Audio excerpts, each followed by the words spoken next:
ইসরায়েলের সঙ্গে ইরানের যুদ্ধ আপাতত বন্ধ থাকলেও যে কোনো সময় তা শুরু হতে পারে বলে মন্তব্য করেছেন ইরানের অন্যতম উপরাষ্ট্রপতি মোহাম্মদ রেজা আরেফ। দেশ দুটির মধ্যে ১২ দিনের যুদ্ধ গত জুনে বন্ধ হওয়ার পর দেশটির কোনো শীর্ষ কর্মকর্তা এমন মন্তব্য করলেন।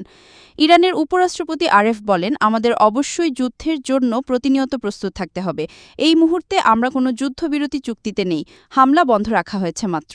গত ১৩ জুন ইসরায়েল দীর্ঘদিনের শত্রু ইরানের পারমাণবিক ও সামরিক স্থাপনার পাশাপাশি গুরুত্বপূর্ণ আবাসিক এলাকাগুলোয় হামলা চালালে ১,০০০-এর বেশি মানুষ নিহত হন।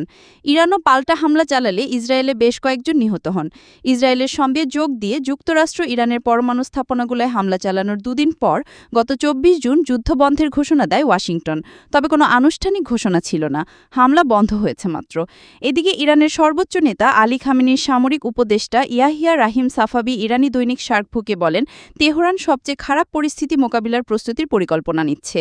তিনি আরও বলেন, আমরা এখন যুদ্ধবিরতিতে নেই, আমরা এখনও যুদ্ধের মধ্যেই আছি।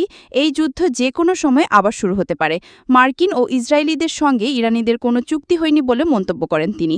যুদ্ধবিরতির পর থেকে ইরানি কর্মকর্তারা বলে আসছিলেন যে তারা যুদ্ধ চান না, তবে নতুন যুদ্ধের জন্য প্রস্তুত আছেন। যুক্তরাষ্ট্র ও ইসরায়েল ক্রমাগত বলে আসছে যে ইরান পরমাণু কেন্দ্র কোনো চালু করলে আবার হামলা হবে।